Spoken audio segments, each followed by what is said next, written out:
It gives me enormous pleasure as a massive Verve and Richard Ashcroft fan to introduce to you the greatest thing out of Wigan since the A577, the man who increased sales of Clarks by 127%. Ladies and gentlemen, Mr. Richard Ashcroft. Thank you, sir. How are you? Wow, great. It's great to have you in. Thank you. Yeah, I'm buzzing. And it feels like you've got a fire in your belly these days. I have, yeah, I have indeed. Inspired by my audience, my fans, and you know, I think I was talking to someone the other day, and I said, a friend of mine, Wayne, I said, Wayne, man, I still seeing me back home. I'm still picturing myself getting this record or seeing pictures of myself in a way. It's interesting doing it for, because I know what it's like to feel like there are no horizons. You know, the famous story where I turn up at the Wigan swimming pool thinking I'm going to be a lifeguard, and I end up cleaning the toilets. And I think I understand when people's perceptions of what you can and can't achieve are very constricting. I know that feeling. So for me, you know, a lot of what I'm doing is for the love of it, but also to represent me back home and all of those people. And like I said, you know, like I said about X Factor, it wasn't about entertainment, it's about taking control of your own destiny, your own creativity, being a songwriter, you know, and reflecting that, yeah, you know, good things can come from that. You can still be a rock and roll star, you can still be a great songwriter, you can still drive a really fast car, you can do whatever you like, you know, be proud of that. I watched an interesting thing last night about the Beatles in Jacksonville on tour, and they were the first band to say no to a segregated show. And that's what sums it up for me. Touring the world, all different people, different cultures. Music unites us. I can be in Tokyo one day, people are jumping up and down. I can be in Buenos Aires the next. And it's the same feeling. And I think that's what suddenly you say, oh, all this political debate, all this music is the most powerful thing out there. And I'm buzzing to be part of it. Fantastic, and we'll see track by track. We're going to go through your new album, track by track. Just first, let's just get a little bit of context, if you don't mind. Let's just get the history out of the way quickly before we go through the album track by track. Now, today I was on the air at Virgin, and I played Bittersweet Symphony for the umpteenth time. Not 2 or 3 days will go by without my playing that or Lucky Man or you know, or one of several tracks that you know are on high rotation with us. It still sounds to me like the arrowhead of where the whole 90s was going. If you take Oasis and Blur and everybody else, it's my opinion that's a hip hop track. That's like a modern day indie, you know, in the spirit of hip hop track. How do you feel when you hear that now, after all these years, on the radio or in a shop or on TV? I think, you know, everyone understands that the one you hear before the England match is the Abco Klein remake, which cuts out any money for anyone. So there are a lot of fake versions out there, but it's hard for me to sonically analyze it now with all the repercussions and everything around it. But for me, I think it's one of the greatest songs of all time. I really do, even though it's been saturated and people have heard it too many times. You know, I do, and I do think it's pure hip hop, pure rock and roll, just in the way that grime now is punk. You know what I mean? Yeah. Totally. It's the same thing. So that's what I like. I like it, and I will always have that part of my music, say with Music is Power, sampling Curtis Mayfield. It's always been part of what I enjoy doing anyway, just sampling and creating something fresh. You know, there's so many ways you can express yourself. Why would you always just do it with a guitar or a piano? There's, you know, many ways to create a song. So now looking back, it's still fresh, man. It's still like, you put it on now and I'm like, all right, what's your best tune? You know what I mean? in Top Trump's sort of, you know, situation, you know? I'm so glad that you said that, because it validates what I say almost every time I play it, which is that it is the best song of the 90s. Well, another great song from that period that I absolutely adore, and I want to find out how you feel when you hear it, is Cast No Shadow, for obvious reasons. You know, a great song on a great record. It must feel amazing having that song-smithery written and inspired by you, an Oasis song written about you. I mean, that's amazing. It could be amazing, but then I'm an honest man, and legends get born out of conversations that maybe never took place, and who really did put that underneath that song? Did Noel Gallagher really expressly say, I want that on there? Or did my old mate Brian Cannon say, no, why don't you do that for Rich? Or did Liam say, I don't know the truth, you see? So, have you not talked about this with Noel? No. I don't talk about things like that. Why not? I mean, that would surely... I don't even talk to him, so, you know what I mean? I barely see him anyway, so when I do, I've got better things to talk about than, was that song really about me? Do you know what I mean? So if it was, fantastic. But, you know, I think at the time the great thing is that you had someone who was sticking the neck out and who was in a very popular position, and he was trying to get his fans and this much bigger audience now aware of other music, and I think I'll always be indebted for Noel for that. That's what he did at the time. He really did try to like shine a light on the Verve. But luckily, me as a writer took us to a level that was, you know, with them. It wasn't some little pat on the back, isn't it nice that you can play to this audience kind of stuff. You know what I mean? Yeah, I always assumed that you had a special relationship, you guys. You know, America and England have a special relationship, don't they? Yeah. Well, yeah, okay, I get that. I wanted to get your take on, Liam is just so obsessed by Oasis reforming, and it seems to me, from where I'm sitting, to be unhealthy and unnecessary. And it would be interesting to get your take on it, given that you're probably under quite a lot of pressure to reform what many people think was the actual greatest band of the 90s. Yeah, well, I'm under no pressure to do anything. And, you know, Liam's like me. You know, he's one of them, and they're one of us, our audience. We're together. So he just wants that band just like the kid in Glasgow wants it back, or the guy in his 40s in wherever wants it back. He wants it back as a genuine fan because he understands how powerful that band is. So I don't think there's anything unhealthy about it. And, you know, shout out to Liam, man. Let's get back to an honest emotional reaction that I had to 5 different artists in my life who all made me cry at a gig, and you were one of them. Wow, thank you. And because I think that's important. You know, if you can unlock, you know, because you don't actually come across as a most repressed of my audience, you know, but no, I'm definitely not emotionally repressed. Exactly, no. But you know, some people are, and we're forced into a repressive environment not out of our own choice. And a gig and a great performance, if it unlocks that emotion. You see, I was at a funeral the other day, and it unlocked emotion for days that has probably been stored up, and it took that moment to unlock it in me. And I think if you can do that, and I'm not doing that, I'm not thinking, hey, there's a guy over there who doesn't normally cry, he's crying, isn't that great? No, it's just a natural reaction to something that, like I've said before, if I'm singing The Drugs Don't Work on stage, this is bigger than theatre. This is bigger than a normal show. This is different. This is real life and art and us and a collective, all as one.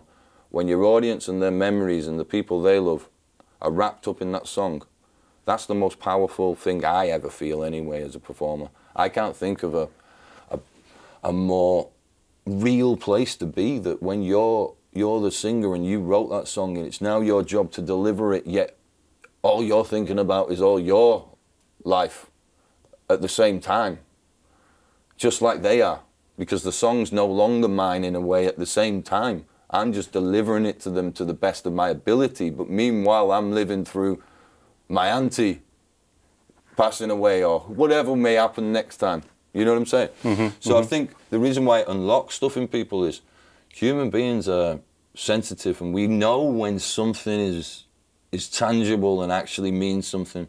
And we instinctively feel it.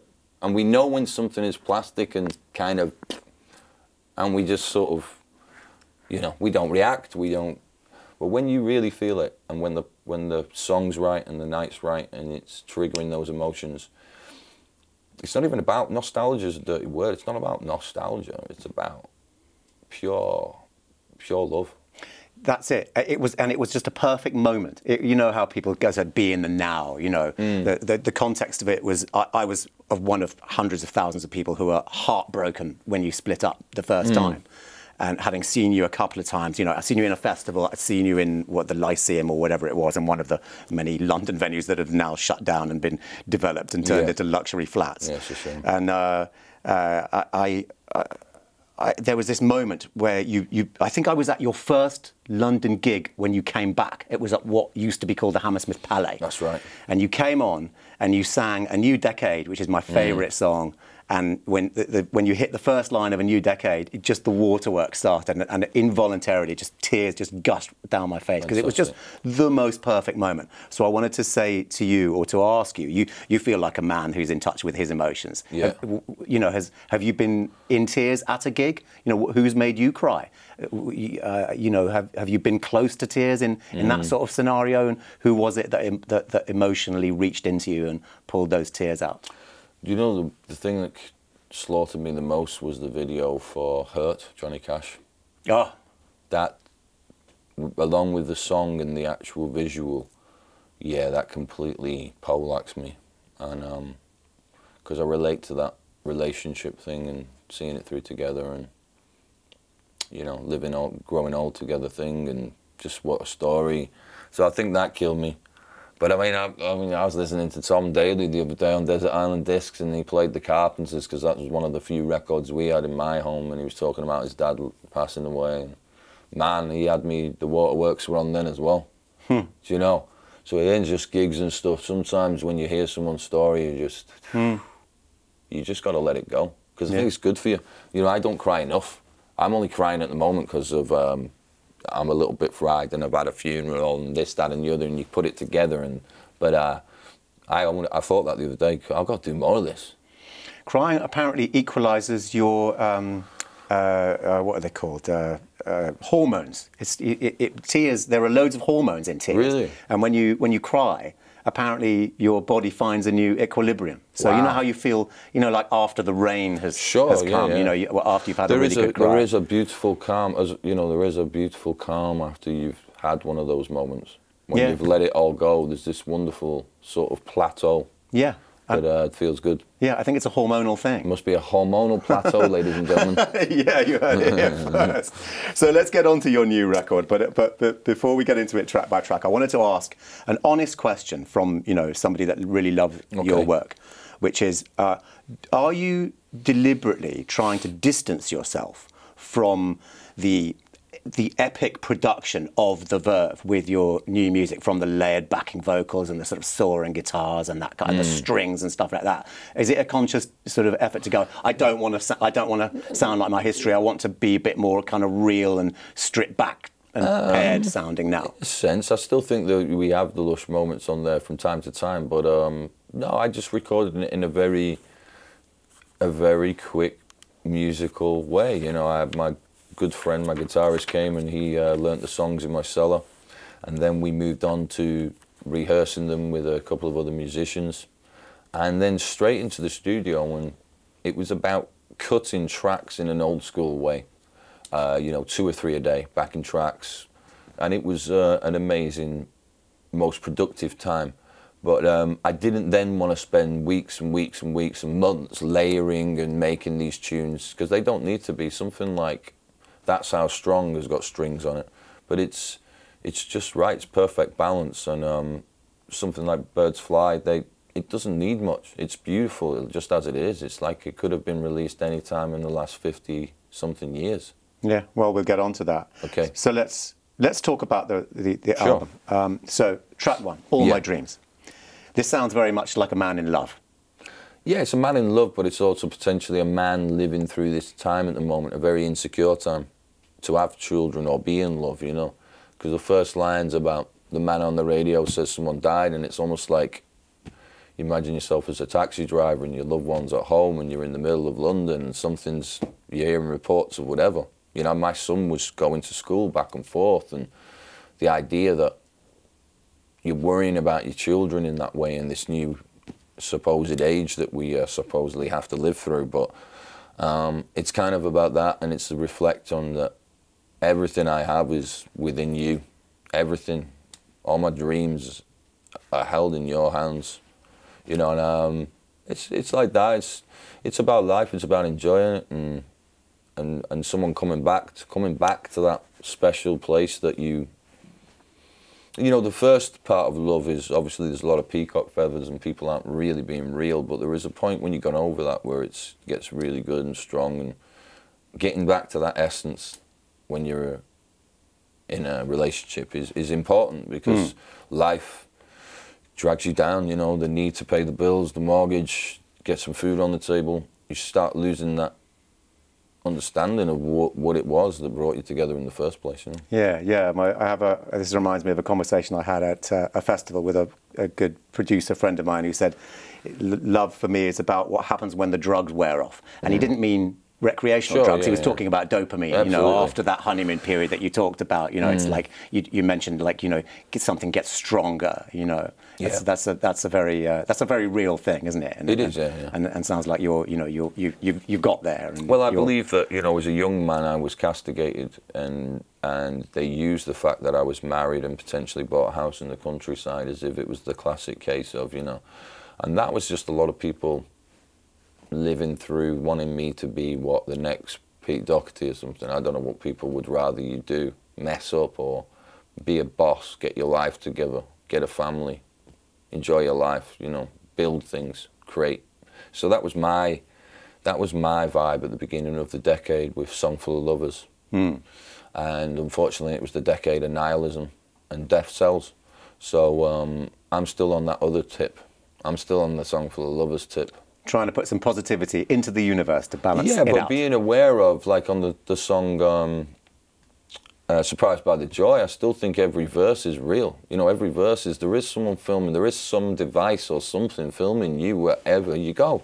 Unless you're going to go to the middle of the forest and leave everything behind, it's very hard to find privacy. I'm not talking about my privacy, I'm talking about our own privacy. Yeah. And, you know, that's it. So I think this album contains it all, but it's not about just basic life.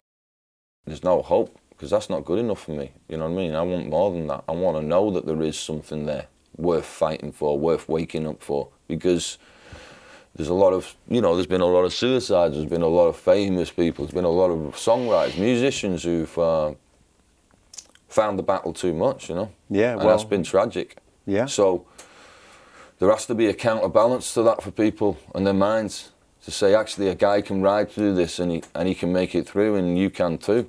You know what I mean? You can make it through. I'm not going to fall down now. I'm not going to, like, buckle under a bit of stress from something, man. Look at my life. I'm fine. I'm cool. I get paid to write music and perform. What am I worrying about?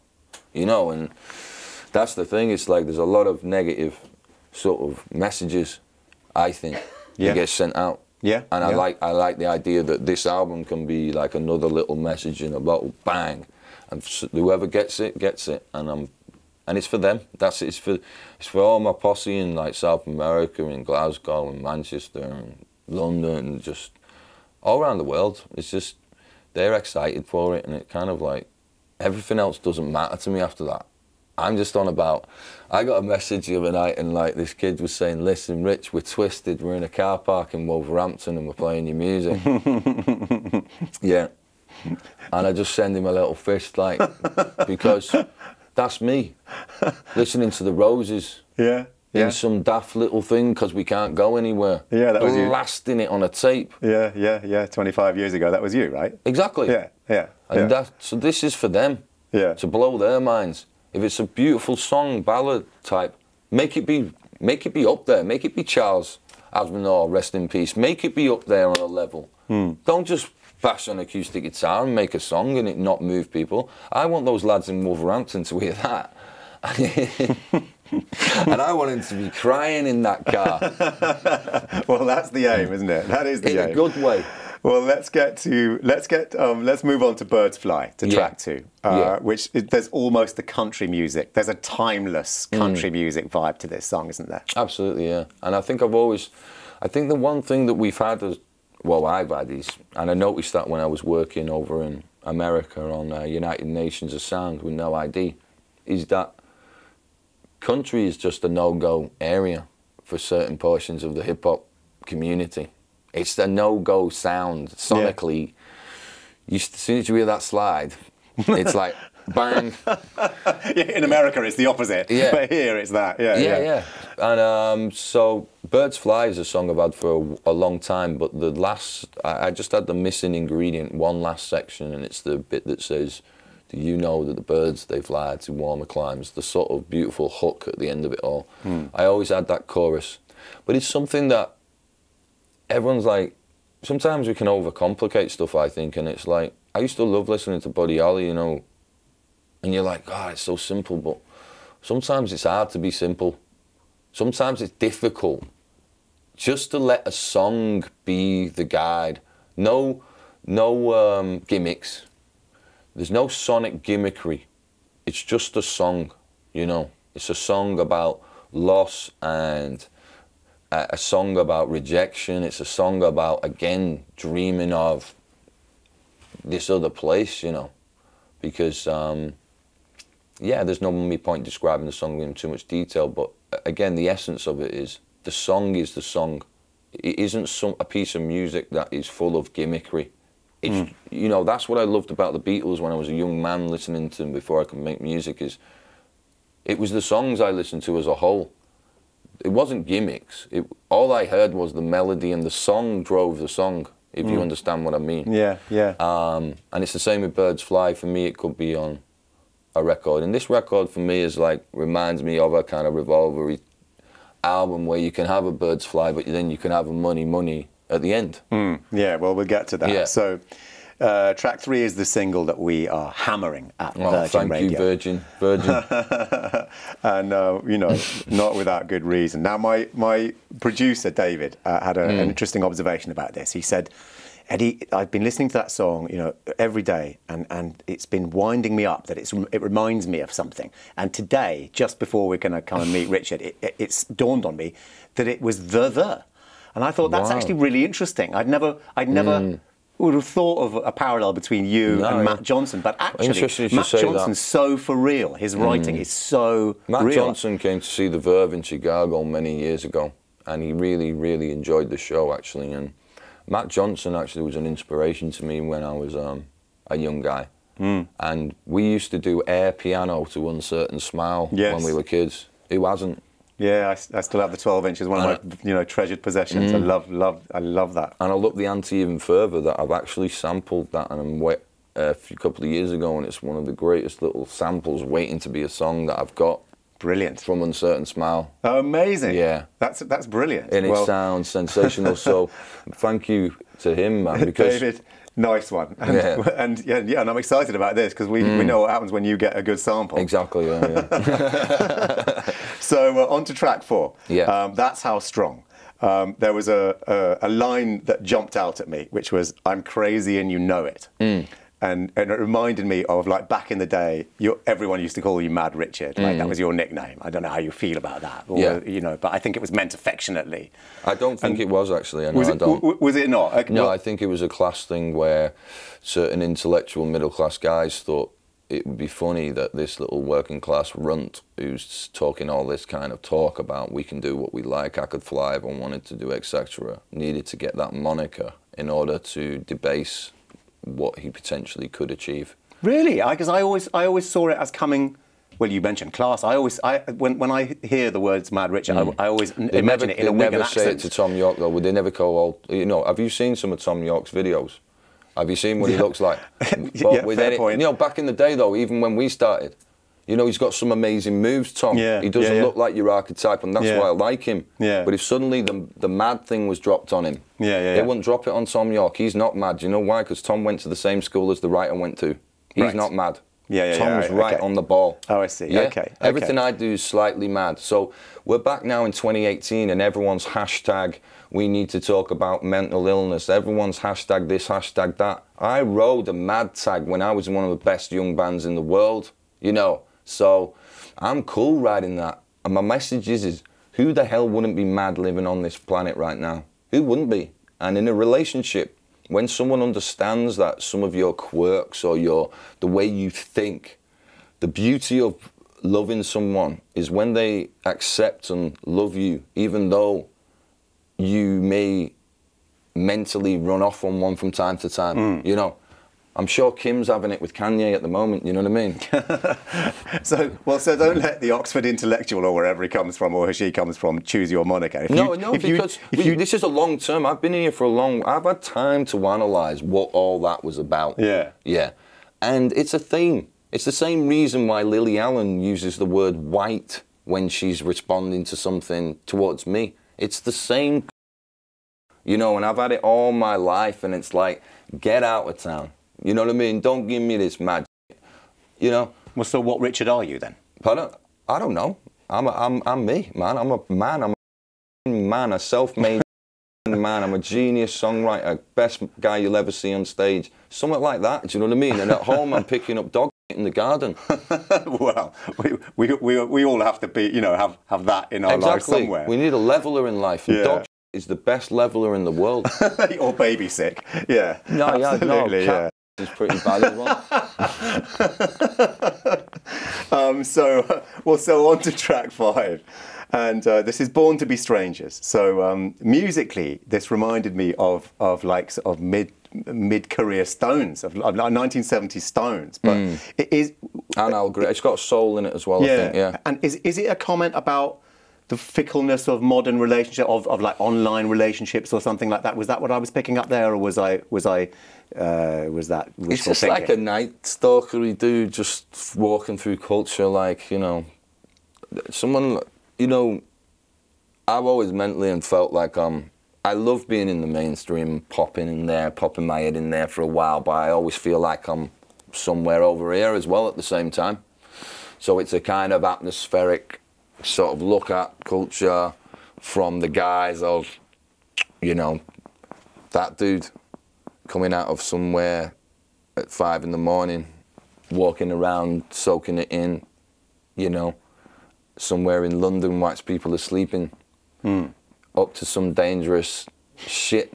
Do you know what I mean? That's what I like. I like it. I like the sound of it. I like the idea of it. Like, but it isn't some major social commentary. No, it's just that sometimes you're never going to connect with someone no matter how hard you try. There'll be a block there, you know.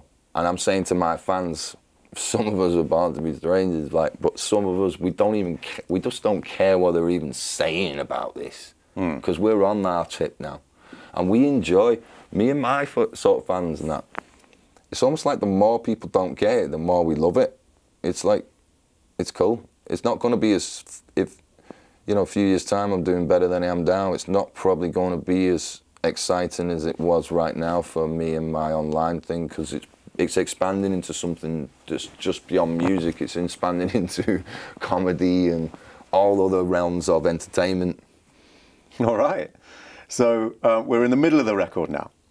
And you've got a track called That's When I Feel It. And that sound, I can imagine you saying that. And it's a real driving song, and it's a real rousing song. It feels to me like it could be a possible single for you, but I imagined back in the day, you know, with the Verve, you were always great at sort of getting people going. You really connected with the audience, and you know, you would like be, come on, you know, you'd wiggle your fingers and you go, come on. It feels like a sort of a come on song, absolutely, you know, back to those days, right? No, well, no, not back to those, exactly right, apart from back to those days. Yeah, sorry, okay, yeah, okay. I'll rewind that one. So, okay, yeah, imagine exactly what I said, but up to that point. I meant the spirit of it. I'm not asking you to rewind or to, do you know what I mean? Because it's much more recent to that. So if anyone goes on my Instagram and scroll down, and there's a little scene of me playing an old theatre in Buenos Aires called the Gran Rex.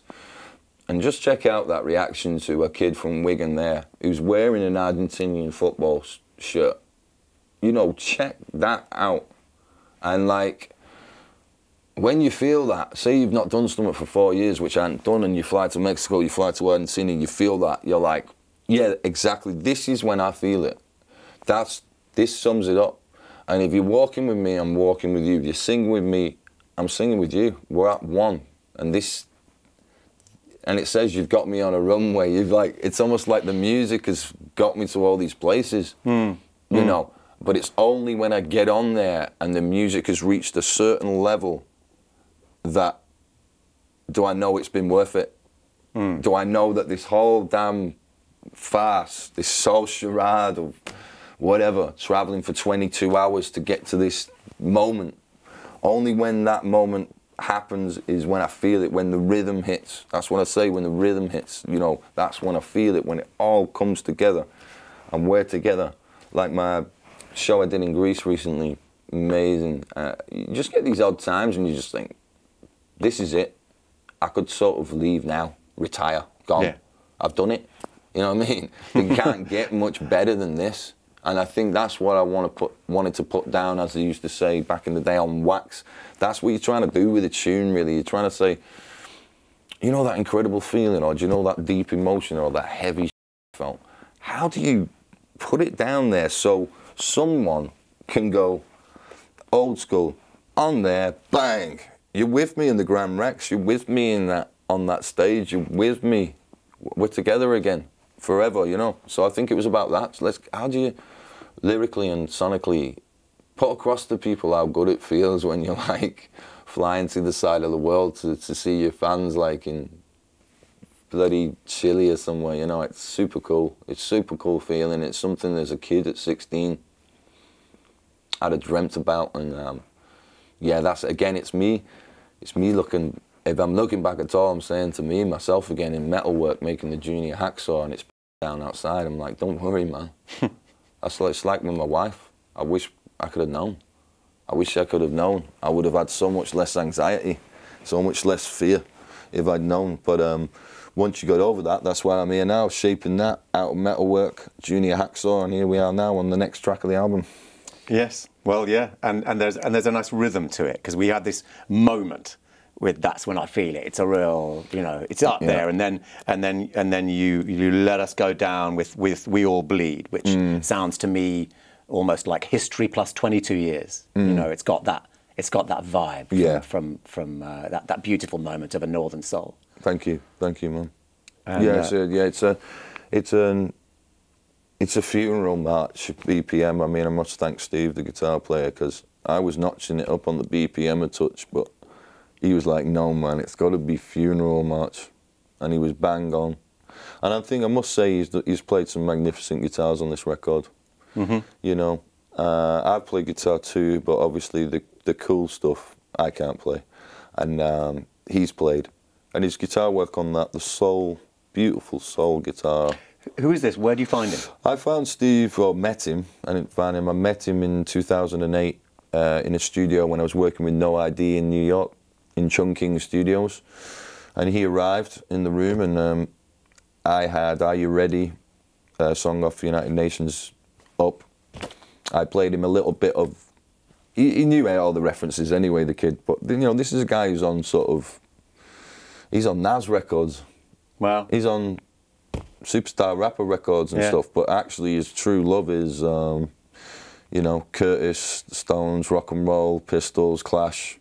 So he can do anything, but he's also a good spirit, a good soul. So he's played great guitar on that, and I'm glad that he made it a funeral march, because, you know, it really suits the... And again, it's... anyone in Ireland who's been to Buenos Aires will walk potentially through these incredible, almost like tomb cities. And again, it talks about the blossom in Tokyo, and it's about that sense of world you get traveling around and playing, and time, and how quickly it goes, you know. So I think 2 songs in a row reflecting in some way on what it is to be about doing what I'm doing, really, you know. And well, we must move on to track 8, A Man in Motion. And this made me think, well, this whole thing feels so autobiographical. It's almost like you're writing your autobiography in a record. To me, I mean, is this? It is that.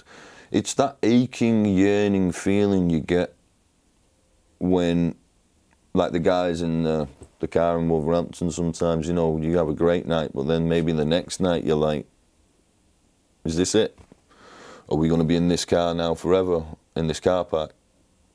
You know, there's a bridge over there, and we've actually never even, you know, because I remember as a kid, when I was about 16, 17, I think we drove down to London just to drive down to London. You know what I mean? We had nowhere to go. Yeah. We just got out on the streets of London, smelt the air a bit, had a cigarette and drove home. Just to say that you'd done it. Yeah.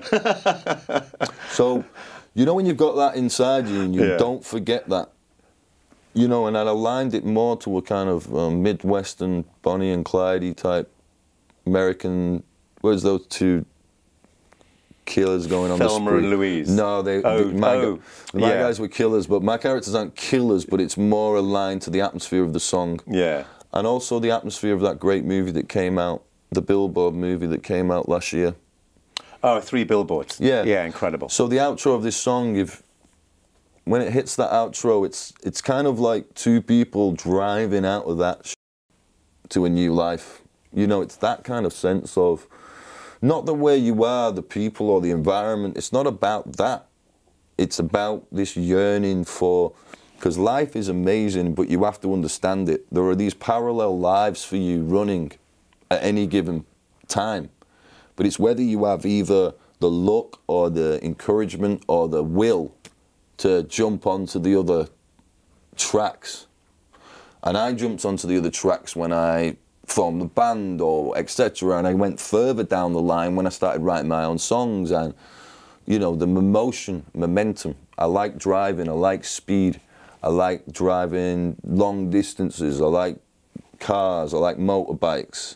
I like getting away. I like kinetic movement. I don't like cues.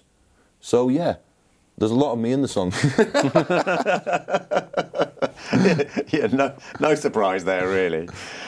So we're at the you know, the last coming up to the end of the record, and Streets of Amsterdam. And I kind of smiled when I first saw the title, because I just thought, oh well, you know, 25 years ago there'd be no doubt as to what you were doing in Amsterdam. But like now, I listen to the song and I just think, you're just a big soppy romantic, aren't you? Yeah, really, yeah. It's about that thing, the walk. It's reflecting on going back and almost, you know, it says eyes grow weak and skin gets tired. We've got to walk that mile. You know, we live in a world of course, you know, you want to look good, you make the best of yourself, but, you know, nature is inevitable, I'm afraid. It doesn't matter how many operations you have, or how much filler or how much Botox you take, you know. Well, you know, it's going to hit you. And gravity always wins, as Tom York said. Yeah, we're going to walk that mile together. But I do like Amsterdam. I love the city as well. And I did walk around there with Kate when we were young, and, you know, played a gig with them there, and had a lot of memories there. But I just like you said, I like songs that just create that sense of romance, because, you know, for me, one of my favourite films of all time is Love Story. You know, I love Scarface, but I love Love Story too. You know what I mean? I could watch it, apart from the end, I could watch it up until she gets ill. Spoiler alert. Up until she gets ill, then turn it off. Okay, so we're now at the end, and Money Money, another driver. And interesting to me that you've got such a, it's probably the most up for it track on the whole record, and it's at the end. You know, you're always always a rebel, like, because most people kind of let people down gently at the end of a record, don't they? You know, there's your classic sort of Champagne Supernova or whatever it is at the end of a record. Well, what about Resurrection though? You've got Resurrection, Stone Roses. Well, yeah.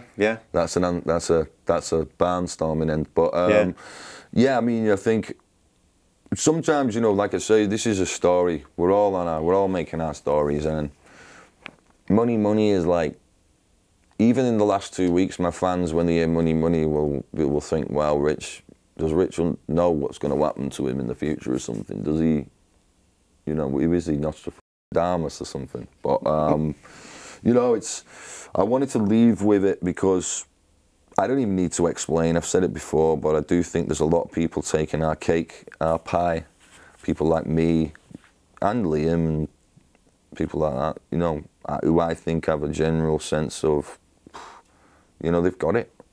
We're the ones that are going to be writing about all these little snipes, these little, like, they're going to be nothing little notes in a few decades' time, do you know what I mean? And the mad thing is we know that.